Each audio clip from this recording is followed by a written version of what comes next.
Rabbi David Foreman, in a lecture about Eliyahu Hanavi, Elijah the prophet, talks about the special nature of the Beis Hamikdash, the temple, because he's trying to explain how profoundly terrible it was that Ahab and Jezebel built sanctuaries for Baal in the northern kingdom. So not only did they continue the custom or the law of Yeravam that forbade people from the northern kingdom to go down to the Beis Hamikdash, but they actually built temples to Baal. So he's trying to just give us a taste of what the Beis Hamikdash was meant to be and how ridiculous it was to try to replace it, and especially with something like idolatry. So in the process, he made the observation, which is a Rabbi Foreman-like observation, which is that if you had like a drone's eye view, a bird's eye view of the Beis Hamikdash, if we were looking down, it would look like a face.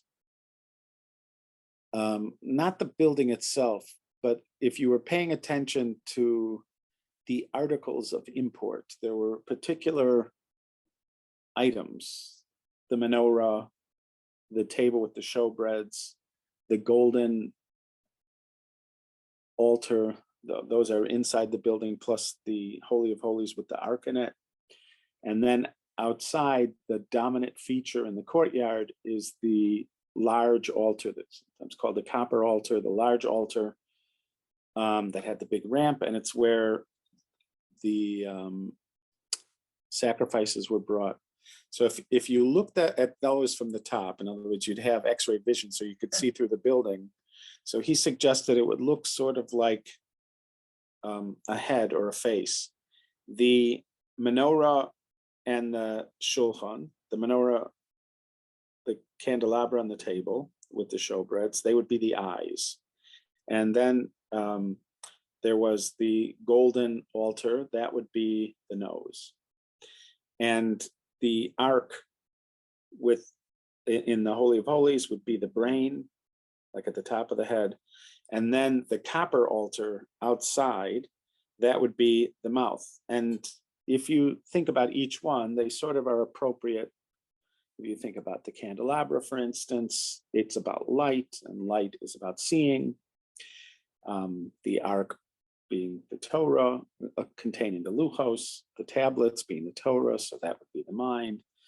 The korban, where the sacrifices are done, that's like the place where you eat. That's a place where the mouth would be, because the offerings are brought up there. Even the nose being the golden altar, because the golden altar is incense. It's where the incense is, so it's for smell. The one difficult one, there's always one that you have to work on, is the table. Why the table is also an eye. But yeah, so he suggests it's a face. The reason it's a face is because, in some sense, when we visit the Beis Hamikdash, we're coming face to face with God. And this is an idea that he's developed in other lectures about the Mishkan, about the tabernacle, and about the Beis Hamikdash itself, that there are elements of the Beis Hamikdash that suggest that it's a place where the infinite meets the finite, where we say, Asuli mikdash v'shachanti b'toham, make for me a sanctuary. God says, make for me a sanctuary and I will dwell amongst them. But the very notion that there is some meeting point between God and man, I mean, first of all, what does it mean to say that there's just one? I mean, isn't God everywhere? And then, theologically, to suggest that there could be some kind of meeting point between the infinite and the finite is it's mind blowing to even think about it, but that's what it represents, and to some degree, what it does that the Beis Hamikdash is successful. That when somebody comes to the Beis Hamikdash, there's a potential there to encounter the divine in a way that is not possible anywhere else. There's a potential for some sense that even in a finite world of God's infinite presence, and the face is the great symbol of that. As we talk about God's face, the light from God's face as a blessing to us. And even though it does say you cannot, in last week's Torah portion, God says you cannot see my face and live, or man cannot see my face and live. If you sort of gather all the data, all the different places where it talks about God's face, you have to come to some conclusion that there is some kind of seeing of God's face that's possible. After all, later on, as a punishment, God says, if you don't behave, I'm going to hide my face from you. That means that if hiding his face from us is some kind of punishment, that implies that we get to see his face to some degree. And it even doesn't use the word face, but when it comes to the pilgrimage festivals, we are meant to show up in the courtyard, and it said to be seen and to see, to be seen and to be seen. Yera'eh. They will be seen. He will be seen. But also the Talmud, with a sort of wordplay, to be seen and to see. So we're there to see, and we're there to be seen. And oftentimes this is sort of characterized that way. There's a woman named Mimi Doe. I don't really know who she is, but she had a spiritual parenting email years ago. And one of my favorites from her was that a child said to her mother, "Listen to me with your face." And there's something about the face, interaction with the face, in a way where you can tell the person's paying attention, that is a kind of a point of intimate connection and contact. Don't be looking at the cell phone when you're talking to me. Right. And it's sort of an interesting notion that we have a pilgrimage. We come for a week, twice a year, and one of them maybe for just a couple of days. So we come 3 times. Let's say you have the opportunity, you live close enough, and you have the ability. You would show up 3 times a year, and you'd have this point of contact, and then you'd basically go home. I was thinking about this because I remember how important it was for me to go home to visit. My son, Shauli, I haven't seen him, Shauli and Rena live in Israel with their kids. I haven't seen them in 2 years. And Sippy and I are planning to go for Pesach. But he told me that he feels that he needs to come visit. And he told his wife the other day that he feels like his battery is somehow low, and that he needs a visit. And I think this is the case with many children. They need to be able to come home, see their brothers and sisters-in-law and things like that. To you for Pesach. Right. So that's in a person's magical dream, that will happen sometime.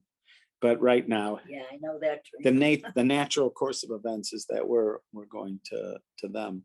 But anyways, he talks about needing to refill his battery. And what will it mean? It'll mean, coming for a week or so, 10 days. And somehow that'll be something. I remember even talking to my brother one time. My brother took a trip of children that were like Israel's version of High Lifeline. My brother Yaakov used to be the director of the Israeli version of High Lifeline. So these were kids that were struggling with very serious illnesses. And so he organized this trip for these Israeli kids to go to Disney in Paris. So somebody insisted, maybe more than one person insisted, they wanted to go to the Eiffel Tower. And they went to the Eiffel Tower. Now, how long are you actually by the Eiffel Tower, on top of the Eiffel, if you're allowed up even? How long is the whole thing? It's, minutes or whatever. But it was like a life dream. And I was thinking about that. What does that mean, a life's dream? And then you just do it for a few minutes. Gone. And then it's gone. Dream.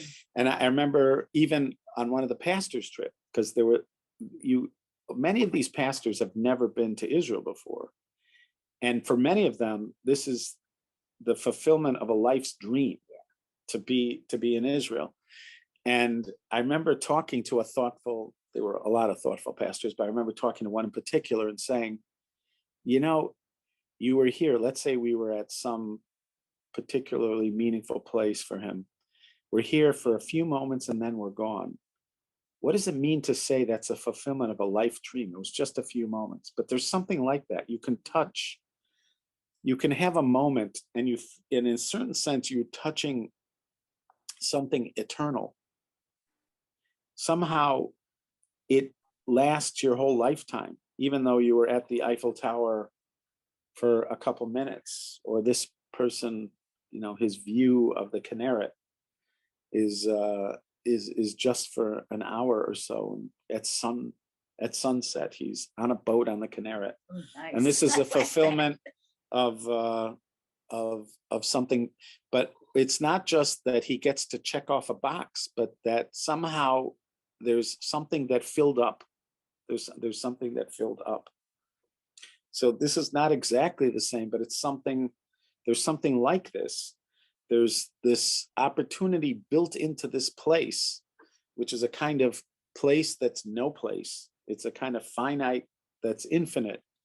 There's an opportunity to fill up our need for closeness to Hashem in that kind of infinite way. That it somehow can fill up, and then you could go home and you could go do what you need to do, and then you can come back for a refill, and you come back for it.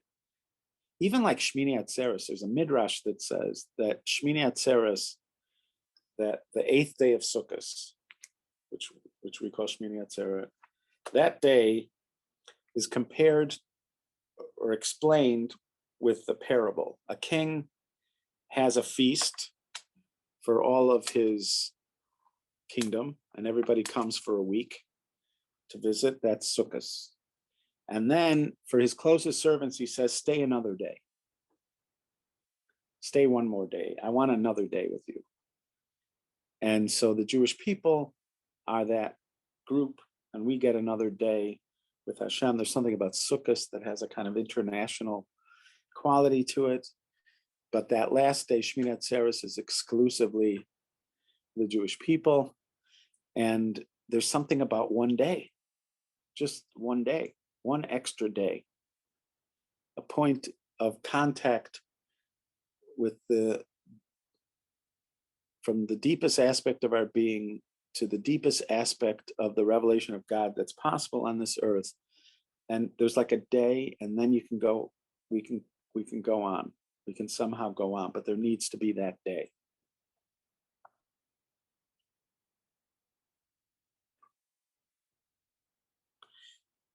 In this week's Torah portion, also in last week's Torah portion, there is a mention of Shabbos right at the beginning of this week's Torah portion. It basically starts off, Moshe gathered everybody, the community, the whole congregation of Israel, and he said to them, these are the things that God commanded that you should do. 6 days you shall do your creative work, and on the 7th day it's going to be Kodesh, it'll be holy. Shabbat Shabbaton LaHashem, a Sabbath of Sabbath for gods. Kol ha'osa bo malacha yomat. You can't do any work. If you do work on that day, you will die. Lo savaru eish b'chol moshvaseichem b'yom Shabbos. You cannot light any fires in your dwelling places on Shabbos. And then he goes back to talking about all the stuff to bring for the building of the Mishkan. So why is Shabbos here? So it's understood to be here because we need to know. This is Rashi quotes this, that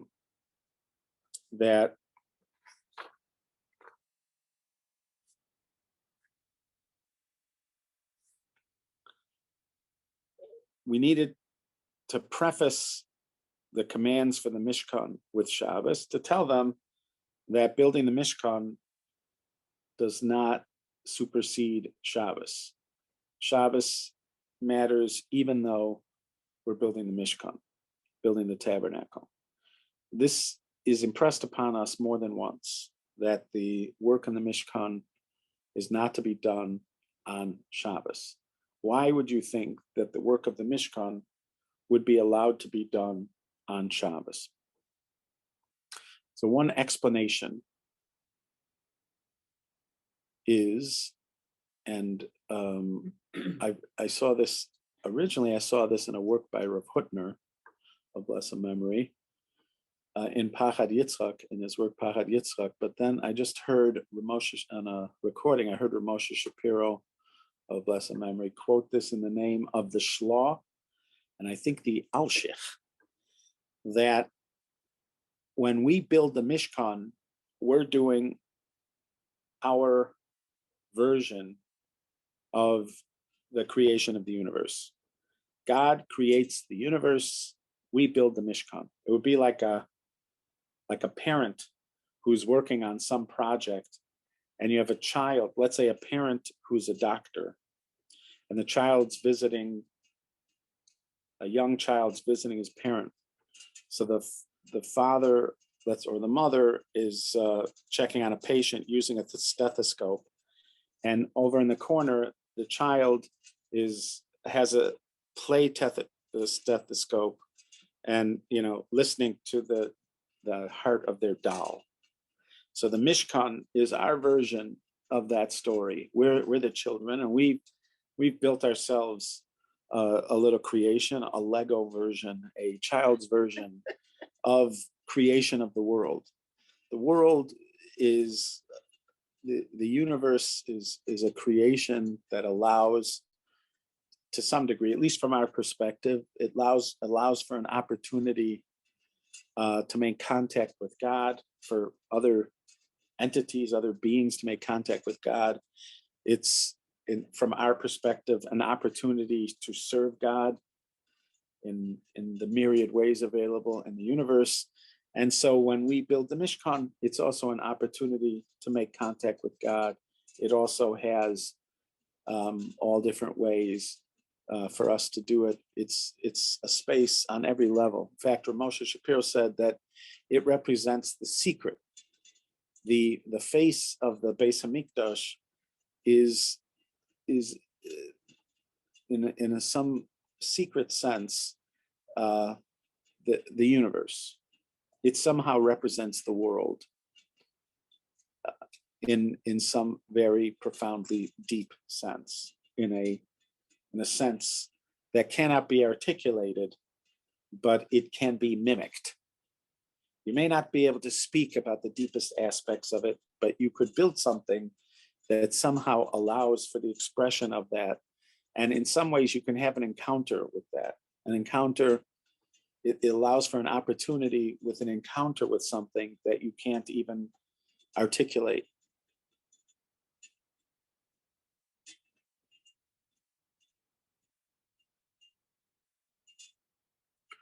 So we don't, by not working on ours, we demonstrate that his creation supersedes ours.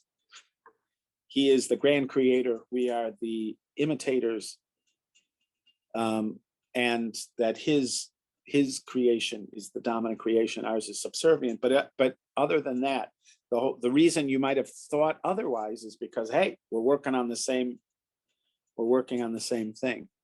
But also, you could say, another lesson, and this lesson is hugely important, and that is that we need to rest from our creation for the same reason that he rested for his creation. That the resting itself is a demonstration of mastery over creation. If you have somebody who's great at something, let's say you have a great athlete who is considered the GOAT, the greatest of all time, but they don't know when to retire. And, or let's say you take somebody like Muhammad Ali, who is maybe the greatest of all time, a boxer. As a boxer, I think many would argue that, but he couldn't stop until the point where boxing finally beat him, as opposed to him winning in the ring. It could be argued, and so it would be with an artist. Let's say you have an artist who paints, but they don't know when to stop.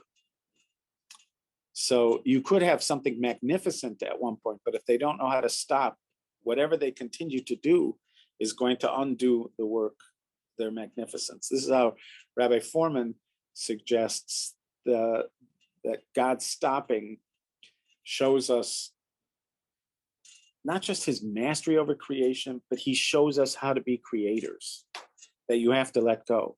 As parents, there's a certain point where you've done whatever input you're going to be able to do, and then you have to let go. You have to know how to let go. And so it is with all your creativity as perhaps you're the founder of some great company. And at some point, the company needs to move on, and you have to know how to let go. There's so many areas of creativity where this is an absolutely essential lesson. So stopping, this is just one of the points about stopping for Shabbos, but this is a lesson that it's not just an indication that God's Shabbos is more important than our Shabbos, but it's an actual application of the lesson that God, in a certain way, is saying, hey, this is what I did, and you need to do it too. I want to tell you about it. In fact, in the first tablets, in the first Luchos, that's what it says. This is why we keep Shabbos. We keep Shabbos because he rested. We rest because he rested. But what does that mean? In other words, that his resting and the fact that he tells us about his resting, because how would we know about his resting? We only know about his resting because he told us. But why is he telling us about it? He's telling us about it because this is an important lesson. We're creators at his side, and part of the fulfillment of his plans for creation is for us to be creators in miniature, but in order to productively create, you have to know how to let go. You have to know how to stop, and that's just, of course, just one of the lessons of Shabbos. One of the confrontations you have when you stop, and this is one of the difficulties about stopping, is that as long as you're involved in the process, there's an infinite quality to it. Once it ends, it's very hard to let it end, because one of the things you confront when your project ends is the finitude of that project. That will be there next week. Well, that's not how you're supposed to approach Shabbos, though. You're supposed to approach Shabbos like it's over. Whatever you did, it's over. Now you're moving on to new things. So, and this would be true with your children or with paintings or with your company, that once you're letting go, you're not just, part of the difficulty is not what do I do next? That's only what do I do next? What do I do next is part of it. But another problem is that the recognition of the finite nature of that. While you're in it, it's infinite. At some point, it's going to be finite. And there's something sad about finite. It's not easy for us. It's like when you have money in the bank, there's a kind of excitement. Because in some ways you have an infinite number of possibilities. As long as that money stays in the bank and hasn't been spent, there's all sorts of things that can happen or be done, all sorts of experiences that can be had, all sorts of things that can be acquired. But once you've spent it, it is what it is. And there is a kind of sadness when you've spent it, even though when it was in the bank, it wasn't anything. It isn't anything in itself. All it is that sense of infinite, that sense of unbounded possibility. That's all it is. It is nothing in its own right. It does nothing for you in its own right except to give you that experience. Once you've spent it, you actually have things. You have real things. But somehow they're not anywhere near as pleasurable as that first feeling when that money happened, especially if that money wasn't expected, but even if it was expected. When you first have the money in the bank, this is something like the joy of Sukkot. Something of the joy of Sukkot, when Sukkot in some sense has both, you could say, because Sukkot is money in the bank. You now have everything, you haven't used it yet. It's also finite because now you actually see what the harvest was, but there's some element, and it could be that that's the simcha. When it says v'samachta b'chagecha, you will be happy on your holiday, and specifically it's talking, this notion is extended to Pesach and Shavuos and then to Rosh Hashanah and Yom Kippur, but it starts with Sukkot. Why is Sukkot the time of simcha, of this expanded, this sense of expansion? Because it's money in the bank. You have everything and you haven't used it yet. You've got the harvest. You brought it all in. You haven't used it yet. So this is, I would suggest, part of what is difficult about letting go. Part of what's difficult about letting go, of stopping, is the sense of the finitude. The Medrash marvels at what it considers an irony. When people, this is something, when the Medrash is talking about it, it's talking about it maybe 15, who knows, 17, 1800 years ago, who knows when this particular Midrash was first coined. But the Medrash says it's ironic that when a boat leaves on a journey, everybody is celebrating. And when the boat finally comes back to port, they're sort of, sort of sadly get off. It should be the opposite. When you were leaving on the boat, you have done nothing. You've done nothing. They even, and they apply this to a child. We are so excited at the birth of a child. And then at the passing of a person, we're sad. It should be the exact opposite. At the birth of the child, there should be, well, I don't know if you should be sad, although you do see these elements at least in a Shalom Zohar, but maybe, I don't know if you should be sad, but what's there to celebrate? The kid didn't do anything yet. Nothing's happened. The kid was just healthy. That's okay. good. I know, but this is an irony. You realize that they're commenting on this from a perspective. Obviously, it's the most exciting moment in many people's lives when a child's born, but it's sort of ironic because the child hasn't done anything. Finally, when the person has passed away, then that would be a time to celebrate. Now we can look over at their achievements. Something has actually happened.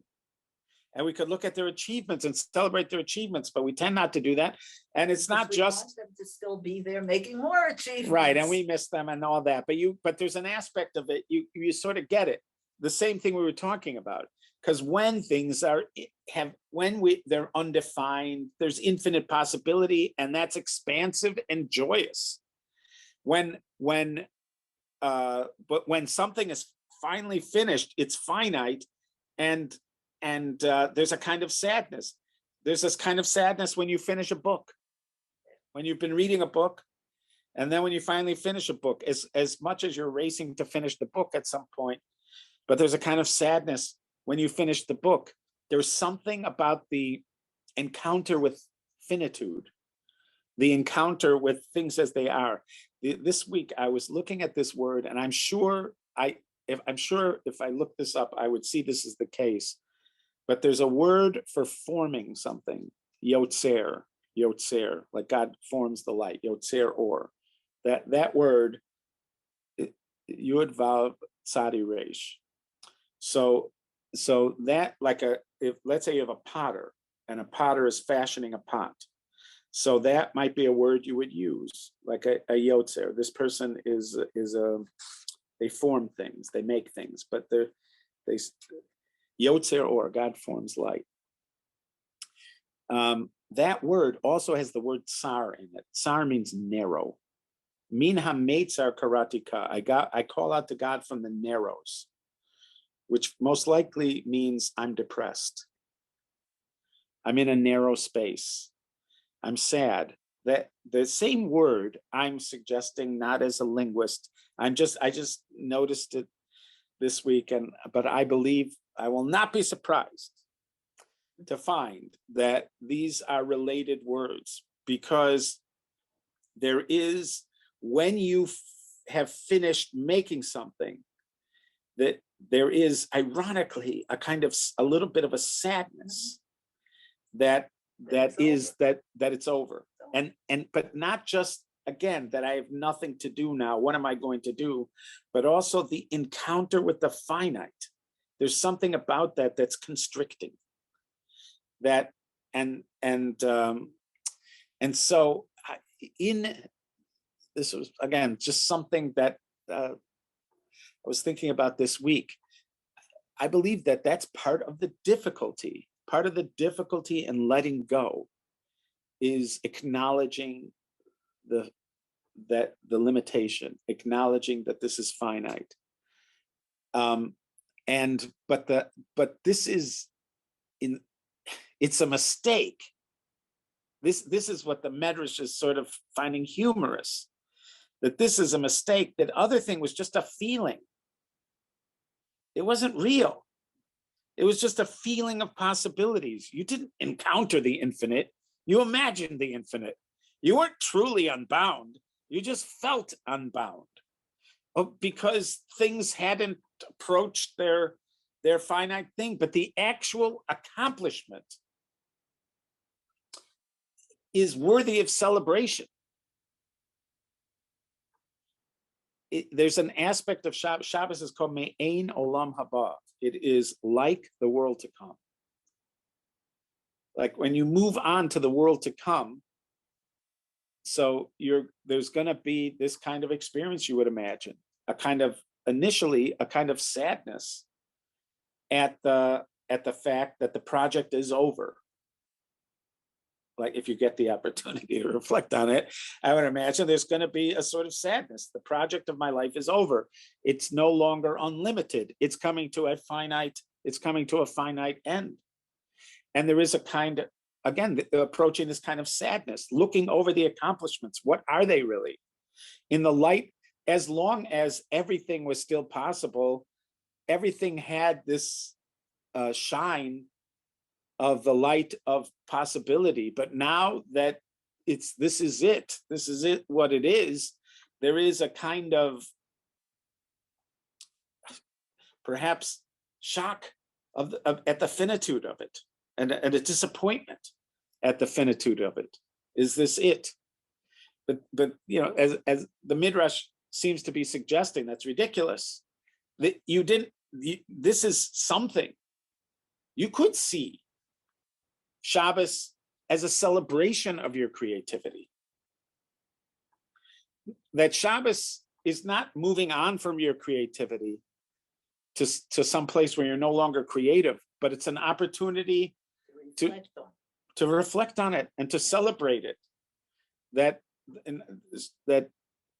it's, again, there's many things that Shabbos is, but this could be another moment to teach us that those finite creations are why we're here, and they deserve celebration. Certainly in the world to come, we are going to, I know that in a lot of the writings, there are harsh words, we're told, in the world to come, you're going to reflect back on what you did, and you're going to be sad that you didn't do more, right? But ultimately, that's not what the existence is going to be about. The existence is going to be living the results of what you've done. And those results are going to be magnificent. That's how it's portrayed, that the world to come is a magnificent experience, magnificent. How did I get can't? A magnificent experience that is the living of the fully experiencing the achievement of our lives. It is the world that comes of the creativity from this world, and an opportunity to fully experience it. And it's going to be a time of expansive joy. That's how it's characterized to us. It's our own kind of, we live in the finite, we only understand the finite, but somehow we're not happy with the finite. It's like we get that we live in it, and we get that this is, but we're somehow not content with it, and we're saddened by it. In some sense, we're saddened by it. So maybe this, Finite. yes, but it's a funny thing, because that expansiveness that we had before there was nothing but expansiveness. There was nothing but hopes and dreams. There wasn't anything done. Ultimately, it could be argued that our joy should be taken in what we've accomplished, not in the possibilities of what we could have done. Everybody has possibilities, everybody has dreams, everybody has everything. If the world is not made of the dreams themselves. Ultimately, the world is made of the achievements, of the accomplishments of the people in it. Those are the things that are real. Those are the things that are meaningful. Those are the building blocks of what is going to be the world to come. Shabbos me'ein olam haba. Shabbos is like the world to come, and perhaps it has this quality too.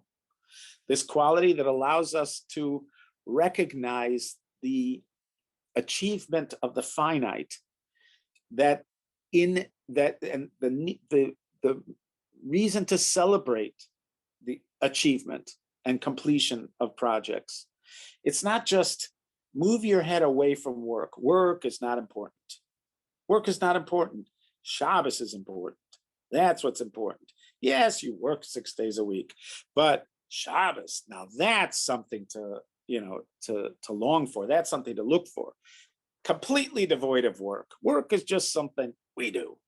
But no, I'm sure there's a level where that's an important way of looking at things. But at this place, it's not that. In other words, this is a celebration of the work.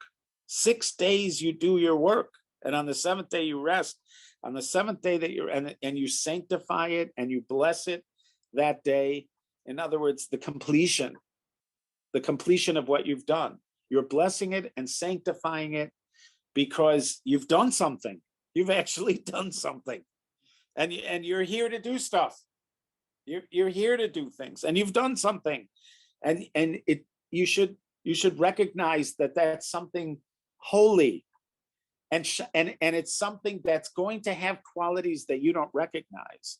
Eventually, you're going to see that that's real expansion, that's real simcha, that those things which right now look somehow without splendor, that those things are eventually going to be so bright it'll be hard to look at them. The very same thing, and but it takes a kind of shift of mindset, and to realize that money in the bank is nothing unless it's spent. There's a rabbi, what's his name? Can't remember his name. He was originally Israeli. He was a great teacher. He was a businessman originally, wrote a lot of books, and he used to do a lot of seminars. Very compelling person whose name I know, but I lost him. Anyway, so he said that at a particular Shabbaton, the friend of a guy who was attending the Shabbaton, this wasn't even a guy who was on the Shabbaton, he was just visiting his friend who was at the hotel, an Israeli guy, says to the rabbi, he says, You can't take it with you, right? So the rabbi said, actually, you can take it with you. You can take what you've done with you. You can't take the money in the bank. The money in the bank doesn't go with you. But what you do with the money in the bank, that does go with you. It's a kind of weird phenomena of this world that we somehow would rather live in potential instead of the actual. That we'd always like to have possibilities and dreams instead of achievements and accomplishments. And it could be that this is one of those lessons. We're building the Mishkan. And potentially, when we're finished with building this Mishkan, it's just going to look like a tent and some sheets and stuff like that. But something's going to happen, and it's going to be embodied with the infinite. And we're going to realize that only when it was completed, only when it became the finite finished product of what we did, does it actually become a doorway to the infinite and a way to encounter God um, um, on a plane that otherwise is not available.